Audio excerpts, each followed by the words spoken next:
You want to get into Washington and Lee University, I want to help you do it. My name is Craig Meister. I'm a college admissions coach. You can go to my website, collegemeister.com, to learn more about how you can work with me one-on-one through every step of the college admission and then ultimately the college application processes. Tip number one to get into Washington and Lee, which is located in Lexington, Virginia, and named after George Washington and Robert E. Lee. Below this video, there is a link to my classic article, How to Get Into the Ivy League Ethically. I want you to read that article from start to finish, from top to bottom. Let it consume you, because everything written in that article will help you enter the first day of your senior year in the very best position possible to close the deal with Washington and Lee as you apply as a 12th grader. If you can't do everything I recommend in that article, you are not going to give yourself any better chance of getting into Washington and Lee than your competition. And therefore, I would definitely read that article carefully and let it lead you over your high school career. And even if you happen to be a 12th grader, definitely read that article now, because maybe you can catch up on some of the things that you maybe have not yet done that you could have or should have done up to this point before the time in which you have to submit your application to Washington and Lee, and therefore give yourself the very best shot of still salvaging your efforts to get into Washington and Lee. I should note, Washington and Lee is not an Ivy League school, but it has a very low regular decision acceptance rate, 15% roughly. That is very paltry compared to a lot of other very small, supportive liberal arts schools in the Mid-Atlantic and the Northeast, and even the South. And its regular decision acceptance rate may be about 15%, but its early decision acceptance rate is still hovering in the high 30s, low 40s.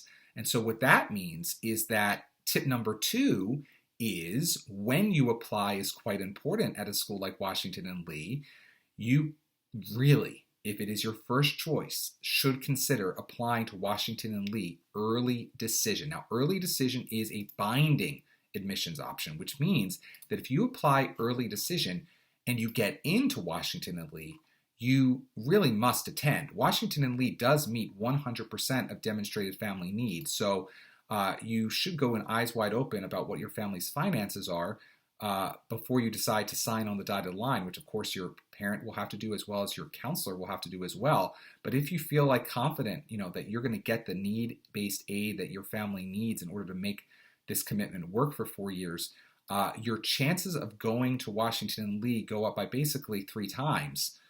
Triple the chances statistically of getting in if you're getting in roughly on a high 30% acceptance rate ED versus a 15% or lower acceptance rate regular. It's just statistically makes sense to apply to Washington and Lee early decision. But again, it's binding, so make sure that you really are confident that Washington and Lee is your first choice school. But if it is, go with ED1 or ED2. They offer both. But they're both binding. No early action option is available at Washington and Lee. Now, in terms of my next tip, I want to talk about really selling yourself as much as you possibly can so that Washington and Lee understands the depth and breadth of what it is you've achieved throughout your high school career. So my tip number 3 is take advantage of the opportunity on the Washington and Lee supplement to the Common Application to upload a resume about your extracurricular exploits over the course of your high school career. This is located in the Activities and Interests section of the Washington and Lee supplement to the Common Application. After they ask you about what activities you may want to participate in at Washington and Lee, they give you 5 options for that. But right below that, you'll see a very innocuous question or prompt that says, if you wish to submit your resume, you may upload it here. I would go as far as to say that probably 6 to 8 out of 10 applicants, if not more, applying to Washington and Lee are telling themselves when they see that, if they even look at it, that, oh, I've already filled out the activities page of the Common Application. I really don't have much more to say. The end. Skip it. It's optional. They don't see a little red asterisk next to that resume upload, and they skip it. That is foolish. And if you really want to be in it to win it, you're going to go big or you're going to go home. And I want you to go big and therefore go to Washington and Lee, and you're going to take advantage of the opportunity to upload a resume about yourself that provides greater depth and breadth about what it is you've accomplished outside of the classroom over the course of your entire high school career, really the summer before ninth grade and forward. Anything that you've achieved that is demonstrable, provable, you should be sharing on an extracurricular resume that you upload to the Washington and Lee supplement to the Common Application. This does not mean you skip the activities page of the Common App, far from it. You still complete that to the best of your ability, but as you will note, there are very few characters in that section of the Common portion of the Common App to really describe in any great important depth what it is you've achieved within those top 10 extracurricular activities. That's why having the opportunity to upload an extracurricular resume to the supplement for Washington and Lee makes so much sense for the typical Washington and Lee student who has a lot going on in their extracurricular lives. They would greatly benefit from elaborating on the depth and breadth of what they've achieved. So you may be asking, Craig, how do I put together the right format extracurricular resume so I can best sell myself to the admissions committee at Washington and Lee? Well, I'm so very happy you asked. Below this video, there's a link to my classic course, How to Build an Extraordinary Extracurricular Resume. It's less than an hour in length. It's just a few dollars to rent or to buy. And in less than an hour, you will learn the exact formatting tips that I give you and also the general philosophy I approach extracurricular resumes with when I help students one-on-one develop their extracurricular resumes. And again, it's a really amazing deal. So I encourage you to purchase that How to Build an Extraordinary Extracurricular Resume short course, which is linked right below this video. That's going to help you put together on either a Google document or a Word document a final draft extracurricular resume that you would be proud to upload to the Washington and Lee supplement, and therefore best communicate articulately and eloquently what it is you've done beyond the activities page that makes you a compelling applicant and candidate for admission to Washington and Lee. My next tip has to do with the question that Washington and Lee asks students on their supplement. Now, it is an optional question. You do not have to respond to it, but building on what I just said a moment ago with tip number 3 in the resume, with tip number 4, it's the same philosophy. Why miss an opportunity to better differentiate yourself and tell your story and convey fit to Washington and Lee? You shouldn't miss an opportunity to do so. So if there's ever an optional essay on the supplement of any application, do it.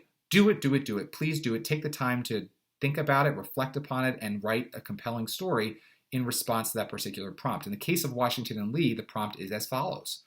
Please describe how you have familiarized yourself with Washington and Lee and what aspects of W&L's community are most exciting to you. I actually really love this prompt. This may be one of my favorite prompts on almost any college application because it is so direct. They're telling you what they want. They want you to prove that you know what you're doing by applying to Washington and Lee and are able to communicate articulately about 1, 2, 3 things that are really drawing you or pulling you toward Washington and Lee. This is not rocket science, but you definitely want to make sure that you convey your response in a mature, college-ready manner.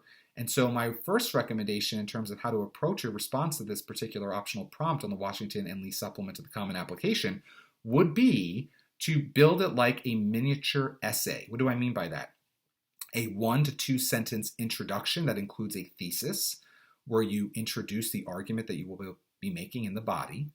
Then the body paragraph should show the supporting detail you need to be making in order to really make your case. This is your closing argument, really your opening argument and your closing argument for Washington and Lee, since there are no other Washington and Lee supplemental essay prompts that are available to most typical Washington and Lee applicants. So you really want to use that body to show with specific detail proof that you understand the aspects of W&L's community that most resonate with you in ways beyond the superficial that you introduced in the introduction. Now, with that said, the introduction/thesis should not be overly superficial.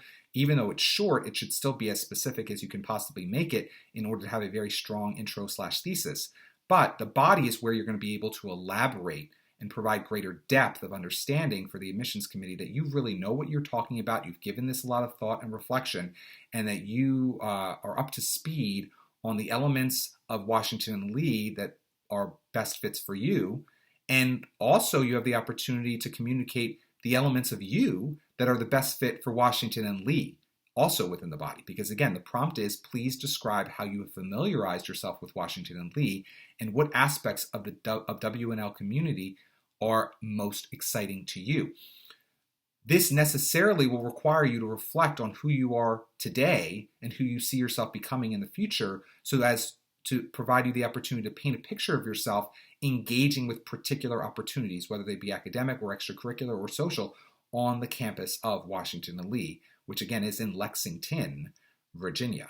And then the conclusion should certainly go a step beyond the thesis. It should not just repeat the thesis or repeat any line of the body, but just in different words. You need to share new ideas stated in new ways in order to make the most compelling conclusion possible, and also prove yourself to be a mature and also, reflective, responsive, and generally attractive applicant for admission to this very elite school in Virginia.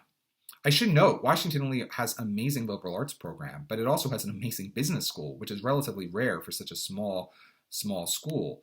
But they're both very strong, and it really creates a dynamic atmosphere on campus of intellectual curiosity and a diversity of student interest that you don't get at a lot of similarly sized liberal arts schools that are not having business programs at them. Whereas having a business program definitely infuses a degree of pre-professional focus in the undergraduate population. It also just diversifies the types of students that you're going to get on this small campus that is Washington and Lee's, which again is in Lexington, Virginia. Now, I do want to also close with a little bit more information about Washington and Lee for those high-flying students, those students who might want to compete for, I know that's a dirty word in this day and age when everyone's supposed to be really nice to each other, but those students who might want to apply for, let's use that nicer word, for the Johnson Scholarship Program. This is an amazing opportunity to go to Washington and Lee on Washington Lee's dime. And about 10% of first-year applicants have the opportunity to actually get a Johnson Scholarship.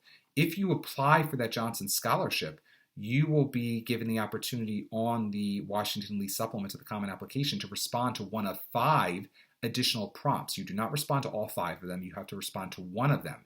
These are the prompts for the 2023-2024 admission cycle. Washington Lee Spring Term is a 4-week intensive experience during which students take only one course, allowing for undivided attention to the subject matter. Spring Term courses are known for innovative pedagogy, it's been a long day, interdisciplinary scholarship, travel, and field work in diverse settings. If you could design a spring term course, what would you propose and why would you choose to pursue that topic? The next prompt is, in his October 1963 A Talk to Teachers, James Baldwin said, quote, "The whole process of education occurs within a social framework and is designed to perpetuate the aims of society," end quote. Yet, as he aptly notes, quote, "The paradox of education is precisely this, that as one begins to become conscious, one begins to examine the society in which he is being educated," end quote.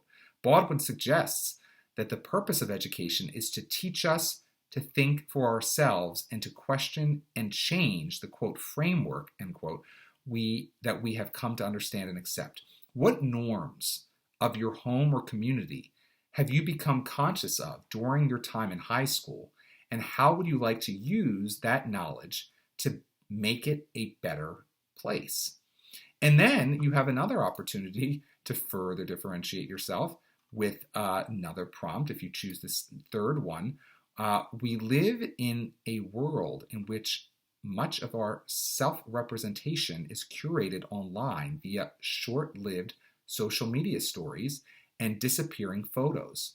What photo or other representation of yourself is authentically you? What does it say about your growth into the person you are today and the person you want to become? Please use only the words in your essay to address this question. Do not include photographs or other materials in your answer.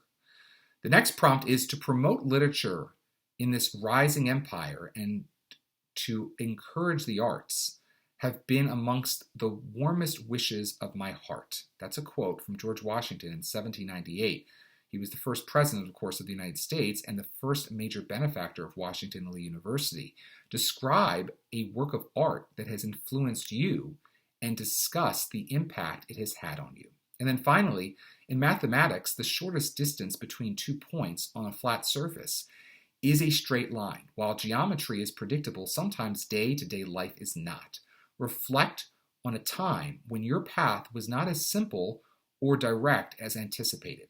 How did you manage and what did you learn? You have 800 words with which to respond to one of these prompts.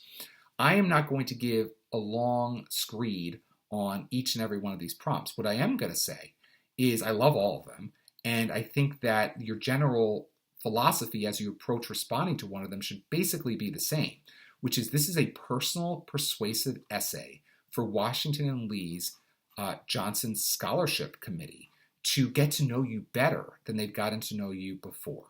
And so this is a chance to not repeat anything you've mentioned in the Common App essay. By the way, the Common App essay I'm not talking about in this video because I have made other videos about the Common App essay and how you need to tackle that one. And of course, because that's not Washington and Lee specific, I'm not mentioning it in this video, but of course, Washington and Lee reads your Common App essay, so it's extremely important you take the Washington and Lee supplement seriously, but it's also extremely important that you take the Common App essay seriously. So below this video, I've included some bonus links to some previous videos I've created about the Common App essay that will really help you make the right moves as it relates to strategically approaching writing the Common App essay in a way that will best differentiate your candidacy for admission to all schools that you're applying to on the Common App. But also, I've included an article that I've written previously about the importance of your Common App essay's final draft length.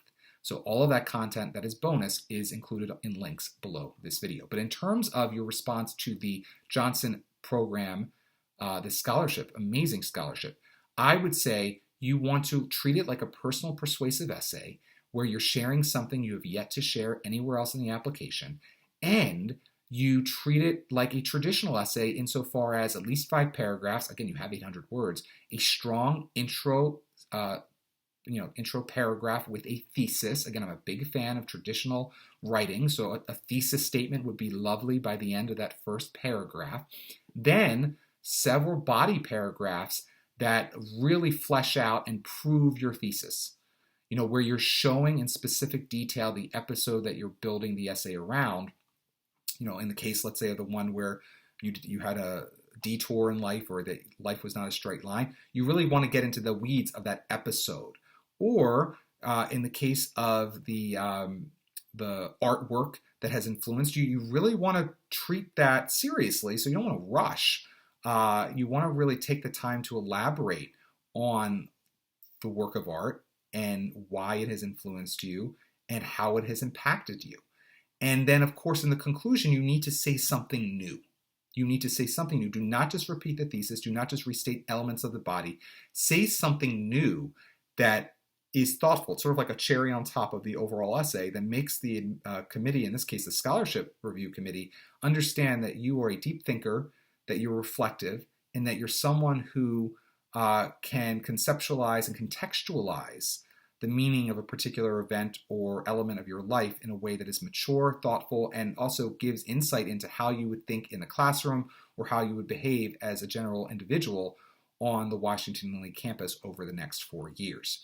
There is no better or worse prompt within this group of 5 prompts. Again, you only need to respond to one. I say reread them a few times, make sure that you're comfortable and most excited about responding to a prompt before you start really drafting away. But as you draft away, keep the prompt that you're choosing to respond to at the top of the page as you type so that you can continue to refer back to the prompt because, again, you have a final draft that should be, in my opinion, anywhere between 725 and 800 words. But most of my students would try to get toward 800 because I like to make the most of every space available to my students. And so I would say try to hit 799, 800 words on your final draft. But in order to do that effectively and efficiently, guess what? It usually takes a first draft of anywhere between 1,200 and 1,600 words.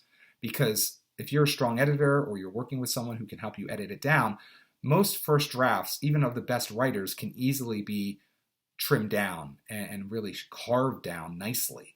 And so if you're unable in your first draft to write more than 800 words, I would argue that's a very bad sign, because that means that you as an editor later on, or you working with your college counselor or me or a parent or a friend or someone you trust, editing it later down is going to easily be able to bring that down to at least 700, if not 600, if not 500 words, and then you're going to have a rump of an essay.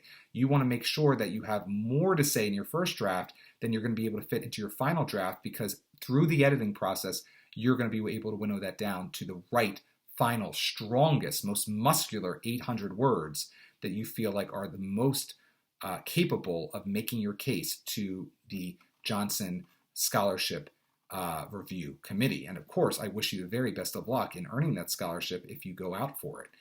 It does take obviously more work. It does also mean that you have to have a very compelling overall application, so definitely review the overall requirements and instructions for applying to the Johnson Scholarship Program if you do so while applying to Washington & Lee. But what a nice way to cap off an acceptance by also maybe being able to go to Washington & Lee in a very cost-effective way, right? What a great return on investment. It's already an amazing school if you have to pay for it.